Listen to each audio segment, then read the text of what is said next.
Well, the excruciating 2 week long break is finally over, and we are back for One Piece chapter 1180 Exploration.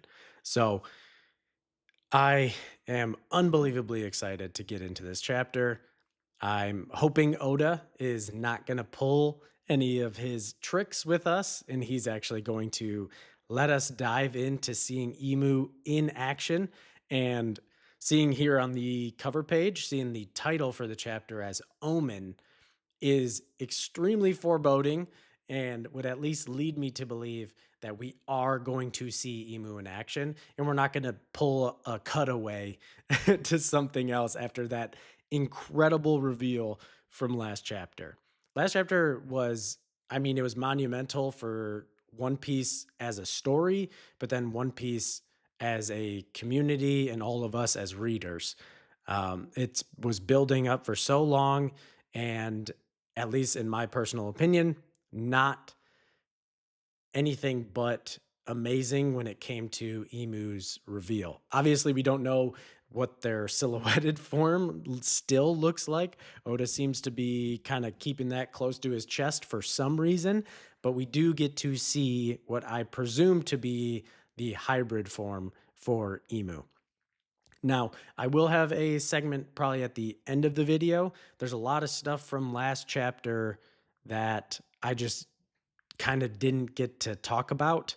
Considering that in my explorations, I haven't read the chapter and I haven't had time to like reread it and like really digest it. So, some of my thoughts in real time, um, you know, I just don't get to everything that I would have liked. So at the end of this, I'm going to kind of have like an emu section, and hopefully this chapter will add to that discussion as well. But really, it's just going to revolve around, potentially what sort of race is he, what's going on with his devil fruit, and just stuff like that. But I can see here for the cover page that it is the request is Vegapunk giving Zeus the ability to rain candy. And we've Chopper, original Stella, Vegapunk, and Nami. And that's very kawaii, Chopper here, very excited about all the candy. And then we have a translator's note on the side. And read so this has to do with the title. It says it's read as Omen, but the kanji parallels haki and could also be read as maki, which means demonic aura. Okay, well, if that's the case, if it's maki, then and it's demonic aura, then I'm fairly confident that we are getting an emu centric chapter here. So kind of my thoughts going into this chapter very quickly is anybody who is in West Village right now is in some catastrophic danger. And I think that's obviously the group of Dory, Brogy, Zoro is there. Chopper had recently just shown up in West Village as well. We obviously have Yarul is there too. So anybody in West Village might be getting wrecked this chapter. My other thing that I kind of want to point out, and I think it's actually a bad thing. It's a bad and a potential out for us as the good guys, which is for Emu specifically. They obviously seem to have a drawback for coming to the lower realm. So I'm assuming that their presence here in Elbaf is going to be a limited time sort of deal. So I think Emu's going to be on, no pun intended, demon time.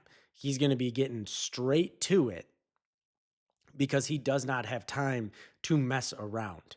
Now, that is very bad for all of our group because that would indicate that he is not going to be playing around at all. He's going to be going for the jugular for everybody. And if your name is not Luffy or Loki, I think you're just getting basically low diffed, maybe even no diffed. I don't know. Like even Zoro, like I just don't think he's anywhere in any league close to Emu. So where that is a really bad thing, that also means if there is a time limit, if we can manage to survive through Luffy and Loki's intervention long enough that may allow us to escape Emu's wrath, at least for the time being, and he may have to go back to the Holy Land. So that's kind of just my predictions around the chapter. And, you know, I don't want to waste any more time because I am so excited to get into it. So let's start the chapter here. All right. This is a incredible panel. There's a lot to take in here just right off the bat, but we're seeing that view of Emu from behind, where he's on top of the peak of Orist Castle, that one tower on Orist Castle. And that's the other point, is the size of Emu. It's very difficult. I guess we're going to see in this chapter how big he is, because he's on Orist Castle, which is a giant, enormous castle.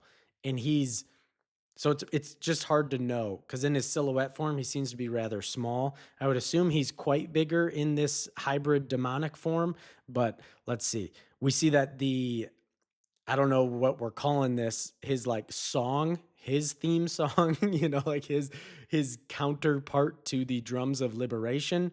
So whatever that tune is that's going on seems to be going in the background. Obviously, he has demonized the houses and the trees all in like West Village, which is pretty crazy. And this is an incredible shot we're seeing of Emu with like the black flames and clouds around him.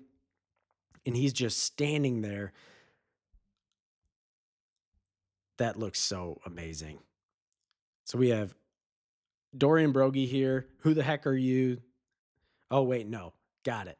So we're actually supposed to read down first, then left. Sometimes the paneling in One Piece can get me a little bit confused. So we're going to go down. Okay, is that just speed, or did he teleport? Because obviously there's the teleportation through the magic circles, through the abyss, but can Emu himself use the abyss in close proximity just as a way to teleport, or is that just speed? Because it says like poof, like a baff, and then he appears like in West Village, and he says, "Who is the king of this country?" I mean, he knows the answer to that question, right? Like he knows Harold was the king, but then after Harold was defeated, there hasn't been a king of Elbaf since then. Dorian Broggie here. Who the heck are you? This country doesn't have a king. Exactly. And Emu's noticing, Summers. Yep. So Gerd is still holding onto Summers' head in his half destroyed body. And he's like, great one. Which this full design of Emu is immaculate. He looks perfect. Because I am very much a villain person in stories, especially any works of fiction. I think that your heroes are only as good as your villains. And from a design standpoint, Emu is a 10 out of 10 for me, at least in this form. Now, everything with their history and story revolving around the Void Century and everything Emu has the makings to be like an all-time villain. Now, him being the potential or most likely predominant main villain of One Piece doesn't just like automatically make him good, but so far everything we've seen, I'm loving it. So, yo, what? No, that did not just happen. He is a savage. He just cut Gerd's tips of her fingers off that was holding Summer's body. How did he do that? He just like like again, just moves in, is like, what are you doing, Summers? Was it his crazy looking blade that he wields?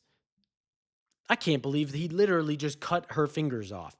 For Oda, this is to Gerd, to Gerd of all people. He doesn't usually maim people like this. I'm a bit flabbergasted. She doesn't even know what happened. She's like, huh? Looking down, and she's missing her thumbs and her pointer fingers. Harden here, Zoro. Okay, Zoro, King of Hell. King of Hell, immediately. I'm sorry, you don't, there's no playtime here. You felt the hockey, you felt the Conqueror's hockey. King of Hell, immediately. Asura, I don't care.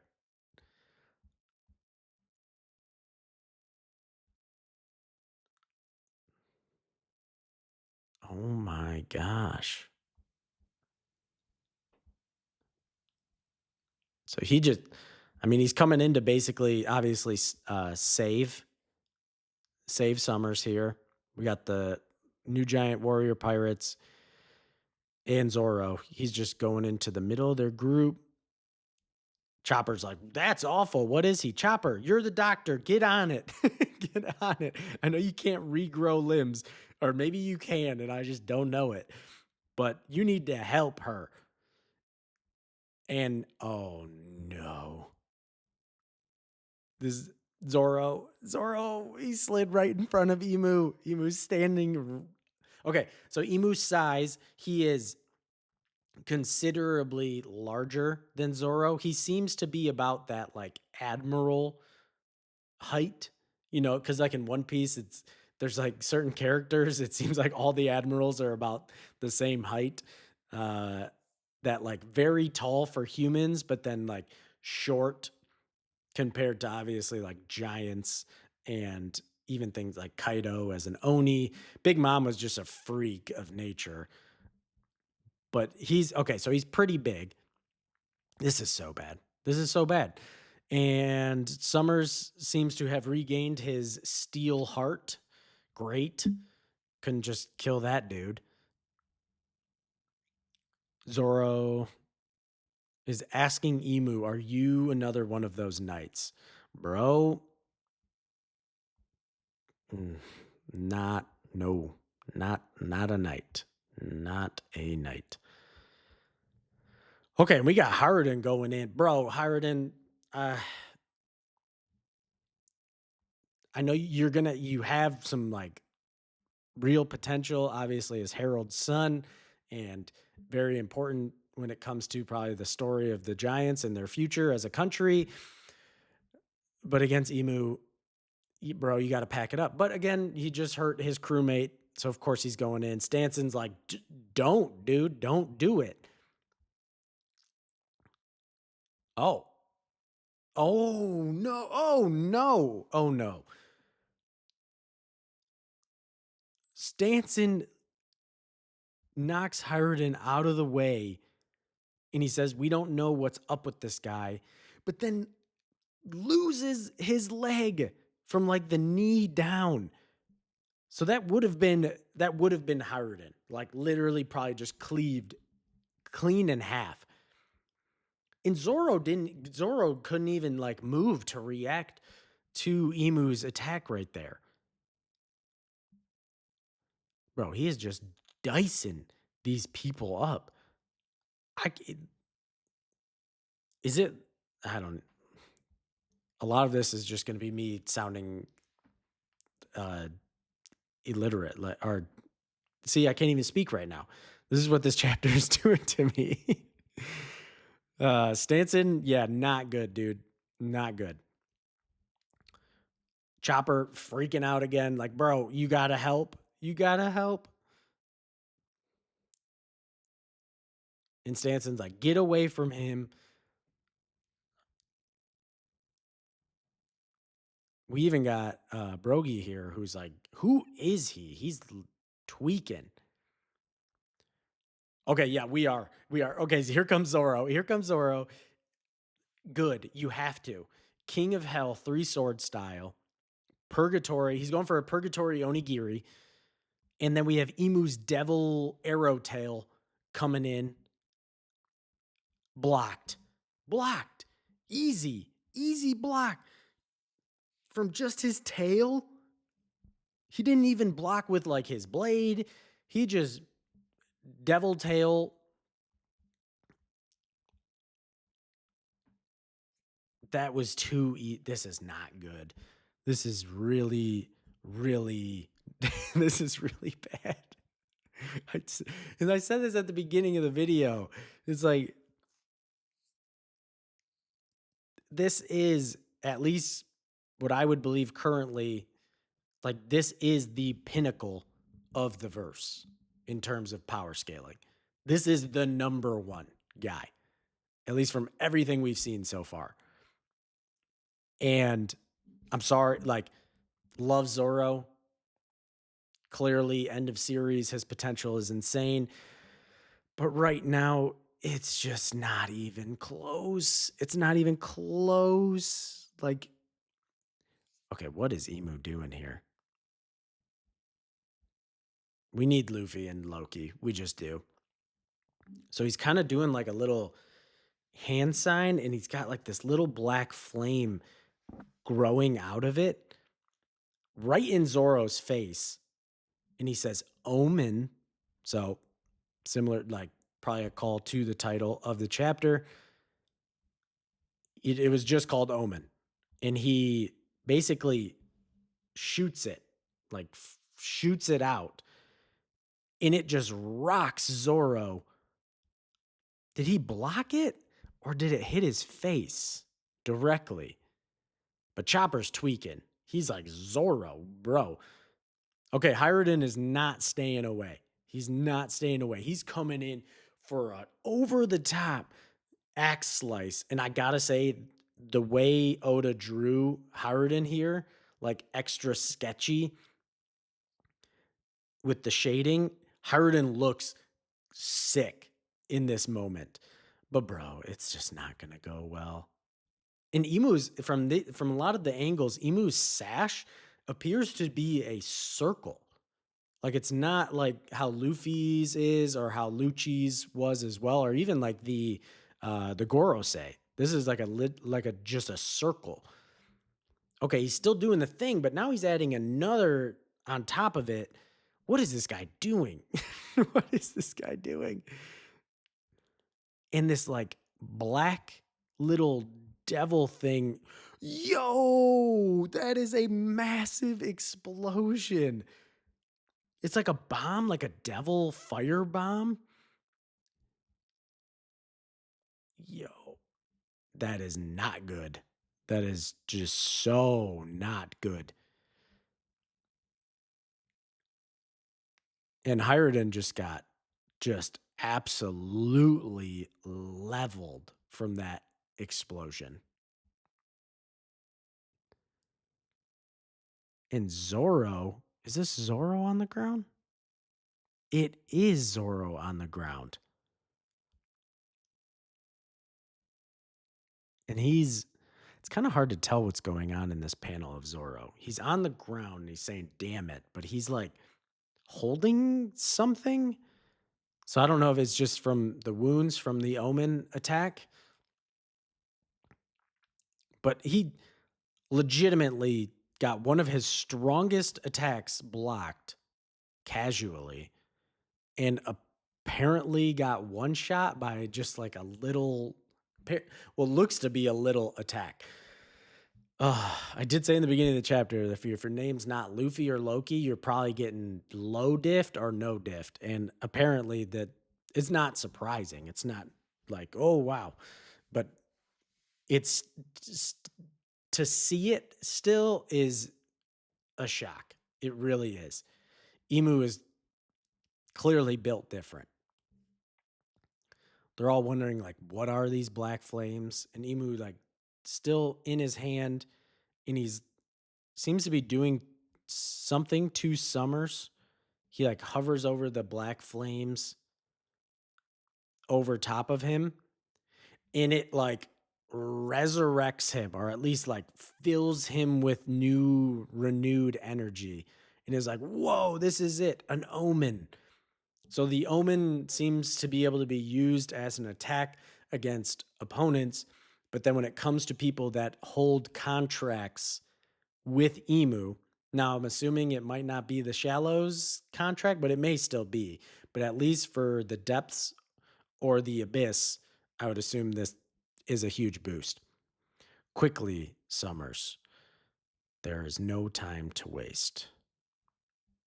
So again, quickly, I'm assuming there's no time to wait because he's not. He's coming in, he's just messing everybody up. He's getting his getting one of his knights back into the game and saying, like, there's no time to waste. So again, this is the thing that is the only key, I'm assuming, to our victory if nobody else is showing up. We got to run out the clock basically against Emu.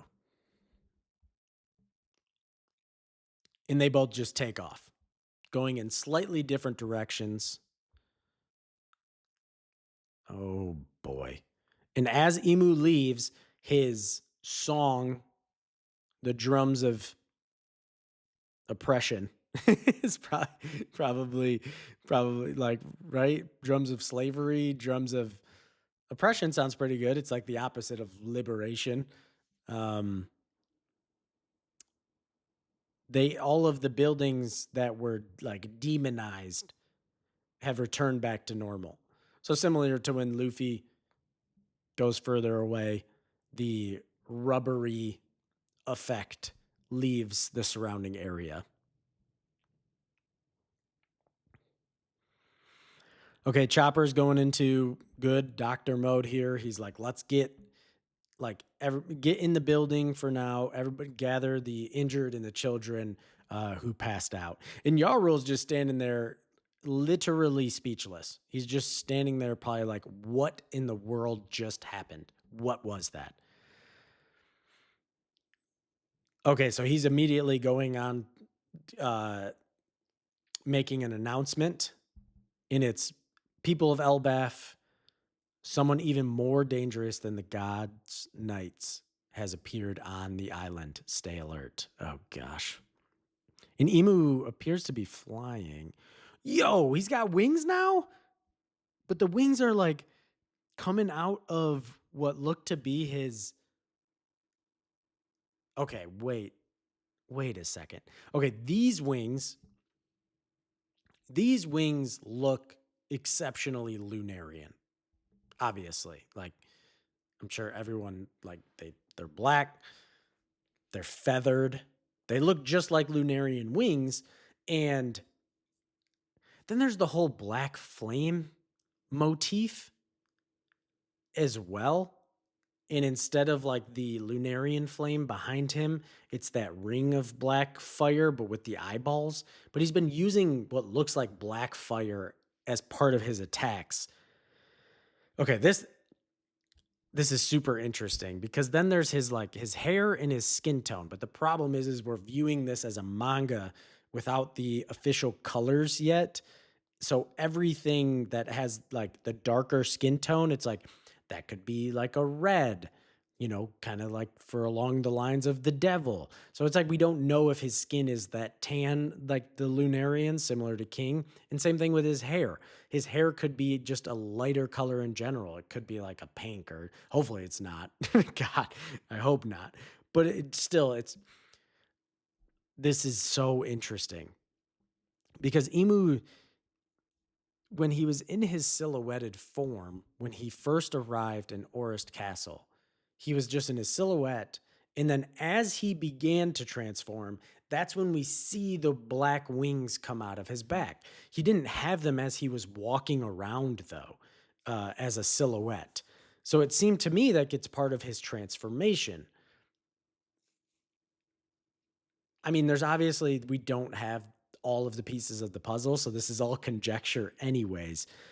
But maybe he has some relation to the Lunarians, some sort of Lunarian blood in him, maybe not full. Maybe he is an entirely different race, and this is just strictly part of his powers from his devil's fruit.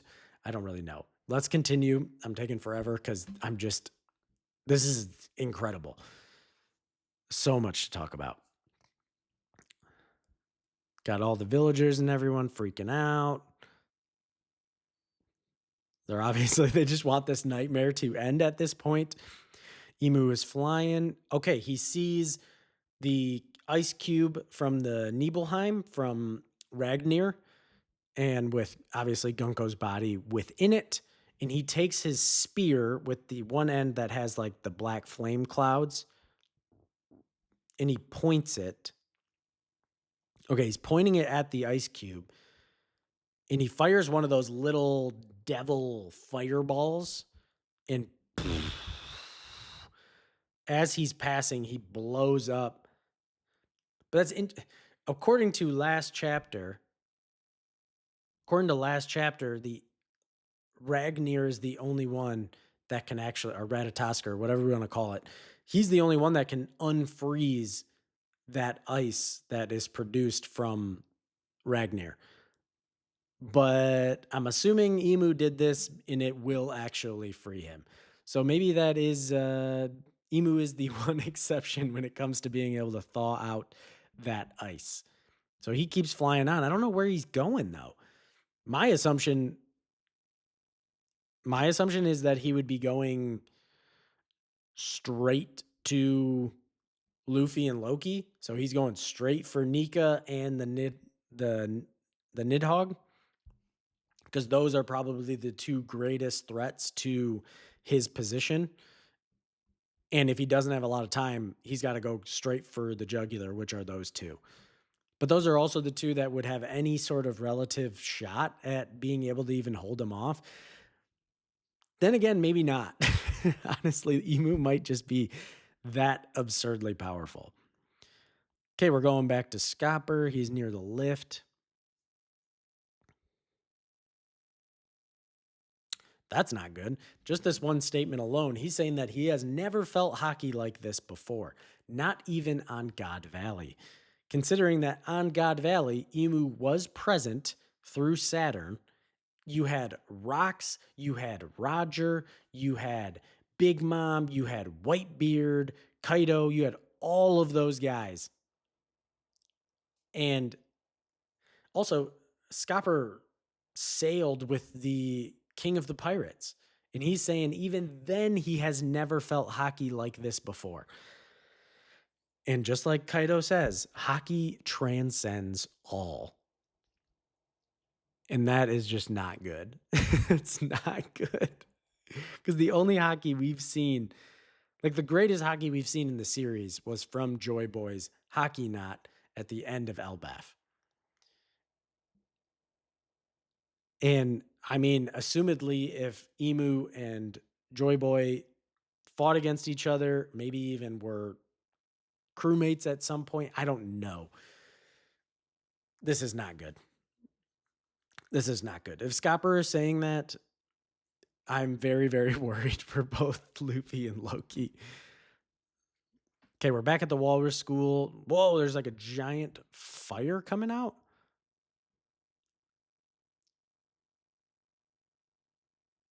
And something like burned all of the food now. And Loki's just like, quit whining. It beats eating frozen food, which fair. See, Loki's got the right idea here. He's like, we got to stock up on energy while we can. Like, it would appear that something even crazier has just arrived. And Luffy's like, yeah, seems so. And he's still in his like withered out old post Gear 5 stamina depletion. And even Ratatosker here is Ragnar's like squeak squeak, and he's even chomping down. Because at the same time, it's like he is the power through the hammer maybe has to do also with his stamina as well. So he's got to fuel up as well. Good job. Good job, Squirrel.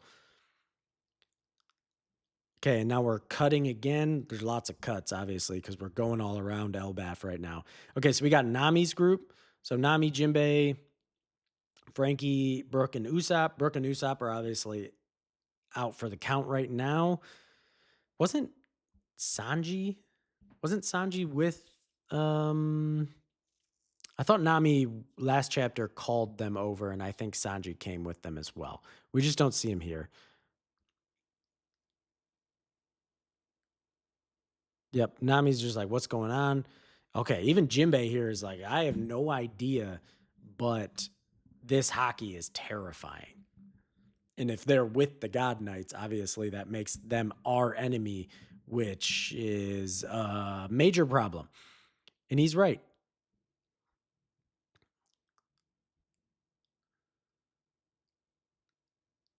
Is their target? What do you think, Jinbei? Who is their target?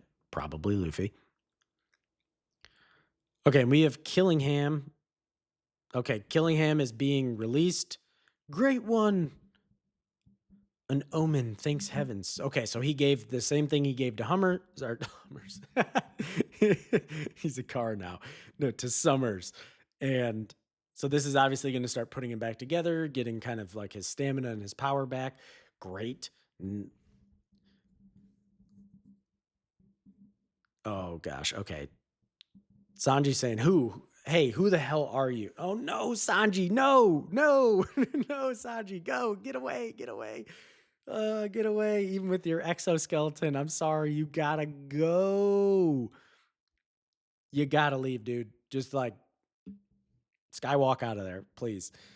Ah, oh, this is not good. So you're telling me that this emu is just gonna clap both of our the wings of the future Pirate King right now? Oh, this is not good. Oh, an emu just shows up in this swirling black lightning fire. He looks just so cold. Okay, okay, so they are close to each other, but we got Frankie, Nami, and uh Jinbei up on like the branch, and he's looking down. They're like, Sanji, that person is dangerous. Like, get the heck out of there. And Sanji, oh god, no, Sanji, no, Sanji. He's going straight Ifrit Jambe right now, which good, you should. And he's like, "Who said you could free him?"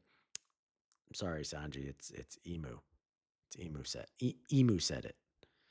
And he goes for a kick. Emu blocks. I can't tell if that's the bottom of Emu's foot or if that's his knee that's blocking. I would assume because of the height and the angle, I would assume that to be his knee. Straight blocks Ifrit Jambe, no problemo. Seems to kind of like parry, so they separate a little bit. Sanji's like, "What? Oh my gosh. Emu can move like this?" Emu disengaged and then did a spin on like a spin kick, like a rear spinning kick with his right foot and his heel. And we've got Conqueror's Hockey and Black Flames. This is devastating. This is a much more powerful attack than the Omen that hit Zoro. This is not good. Sanji's going obviously for a block, but huge explosion. They're all like, Sanji. Oh gosh, this is. They are getting dog walked right now, which to be expected, honestly. Like, we're a Yonko crew, but we ain't, this is like potentially top one, top one all time. We don't know how Emu and the United Kingdoms, we don't know how they won. We don't know if it was a direct combat with Joy Boy and his forces, but he came out on top. So we are just so not ready. Apparently, there's still a long way to go. There's still a long way to go. Jinbei's like, "What's with these black flames?" Yes, yeah. What is with these black flames? Is that to do with his devil power or his potential Lunarian power? Because his wings are gone now. He's done flying. His wings are gone. Okay, I see a big old black boot. Assuming that's Loki. Hey, what business do you have on Elbaf?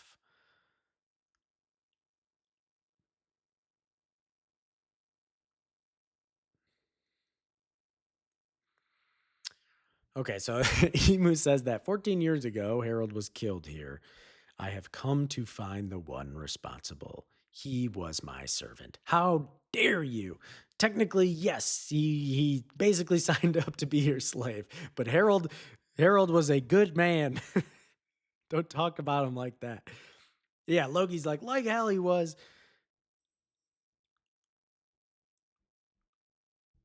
Harold was my father, and more than that, he was the king of Elbaf. I'm the one. This is a sick panel of Loki. You got the clouds with the lightning coming down. He's got Ragnar over his shoulder, just looking down on Emu. And he says, I'm the one you're looking for. Good for you, Loki. Aura farm while you can, because oh gosh, I see. If thou had not been there, many tribulations could have been avoided.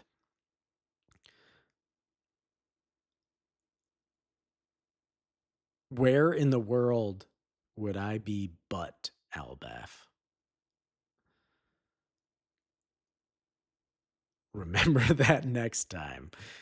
You dumb beep. Wow, Loki is pissed right now. And then we've got Emu just staring up at him. So we don't even see Luffy right now. Luffy must still just be munching on some food because he was clearly the much more depleted one from Gear 5 usage. And he absolutely needs Gear 5 to even be able to compete in this fight. So get some food in you. Wow. Okay. Chapter end right there. No break. Thank the heavens. Oh, what a chapter. What a chapter. So happy Oda allowed us to stay with Emu for pretty much the entire chapter. He showed out this chapter and is just showing why he is that dude. He is the king of the world. And it's not just a title, okay? It's not just a title. He actually can back it up. Wow, there's quite a bit to digest. Obviously, there's a lot of jumping around, because we're moving along. But okay, we're having a showdown. We're having a showdown. Hopefully, next chapter, Loki's coming to get revenge. And my hope, just selfishly, I'm hoping that we get to see Loki's hybrid form. That way he can wield Ragnar at the same time that he's taking advantage of the Nidhogg's power. And from the flashback, when he fought his father after only just gaining the devil fruit, he appeared to have a hybrid form. And we know from just the previous chapters when he was fighting against Emu and Gunko's body that super massive size of his dragon form can actually be a encumbrance against smaller opponents. And even though Emu is quite large in the scale of One Piece, at least compared to Loki, he's small. So Loki needs a more nimble, a more agile form to fight Emu.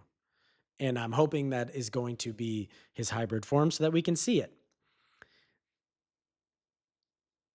This chapter this chapter was great. It did a phenomenal job of showing just the absolute threat that Emu is. Obviously, Sanji, Zoro, they're not like done. We know Zoro wasn't dead. We don't get to actually see Sanji from after this devastating roundhouse heel kick, heel flame conqueror's hockey explosion kick. But I don't even know. It just has everything. Um, we're just gonna sit here and pray that Sanji's exoskeleton at least just kept him alive, because that attack right there would probably kill such a large portion of the One Piece verse. But our boy Sanji is gonna be okay. The wings of the future Pirate King are not going down, but Oda still did a great job of showing the absolute. It almost is like a feeling of helplessness. That is the presence that Emu holds, because it's not only his very clear power that is so scary. It's just the knowledge too that he possesses. He has the knowledge of history. He's familiar with these other abilities that are all around him and potentially their limitations, weaknesses, because he probably combated them or fought alongside them in the past. So he is very intelligent and has access to important information along with absolutely devastating power between his devil fruit ability and his hockey. Scopper here saying that he's never felt hockey like this before, ever. This is just, it's incredible. Honestly, I love that the problem sometimes that I have when it comes to One Piece, specifically around like the fights, sometimes is tension. There's just not always like the most gripping feeling of tension because you're always just kind of like, well, it's the Straw Hats. Like they're gonna be fine. They're gonna make it out. Everything's gonna be hunky dory. But even though I still, when it comes to the Straw Hats specifically, I think we're at the point where we're not ever going to like lose a Straw Hat. So like they're relatively safe. But Oda still did a great job of showing the menace and the threat. And I felt the tension from Emu's presence in this chapter. So for chapter 1180, this was fantastic. Definitely worth the long wait. And so excited for next chapter. I don't know if it's just going to be kind of a focus of Luffy, or no, just Loki at first, Loki Emu combat, and then Luffy's going to end up joining. But I cannot wait to get to it, as I'm sure all of you cannot.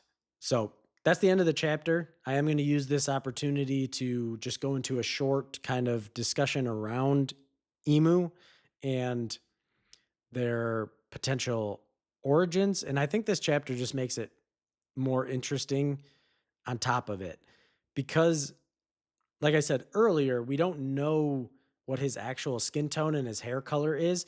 But when he leaves West Village to continue on, seeing the wings that look so Lunarian, having all of these black flames, and people are continuously referencing them throughout the chapter, just really is giving such Lunarian vibes.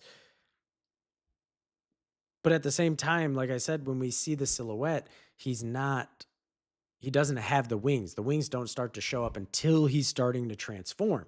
And we know that he also has like a full Zoan transformation because that's what he turned into during the reverie when Sabo tries to get him with the flame attack. I think it's like the rook mate or something like that. And Emu just straight up eats it. And that he didn't look, at least silhouetted, didn't look anything like this. That seemed to be like the full devil transformation.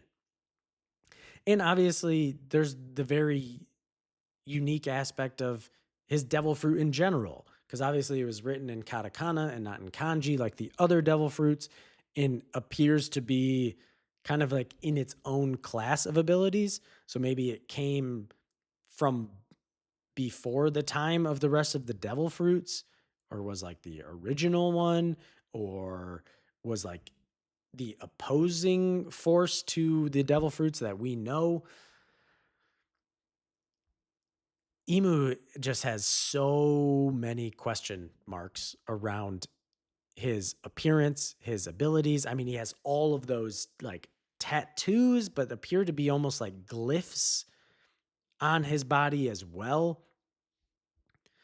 And it's like for the Black Flames, like what do you guys think for his powers? What part is naturally a part of his devil's fruit and what part is potentially from him? Because is it all part of the fruit? The wing being able to sprout the wings that look like Lunarian, the black flames, the Omen ability. I mean, he just has so many abilities. He has all of he has the diabolical contract, the Domi Reversi. He has the three different types of contracts that he can create with people. He has the ability to like summon the knife and the giant shotgun that he used against Brogy to like blow his arm off. He Now he has this crazy staff sword looking thing. He's got the black flames so that he can I just he has so much. He has so much.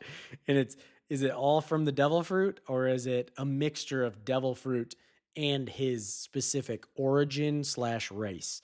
Or is he something that we haven't seen in the series yet either? I mean, we have giants, we have the Lunarians, we have the Tontatas, we have fishmen.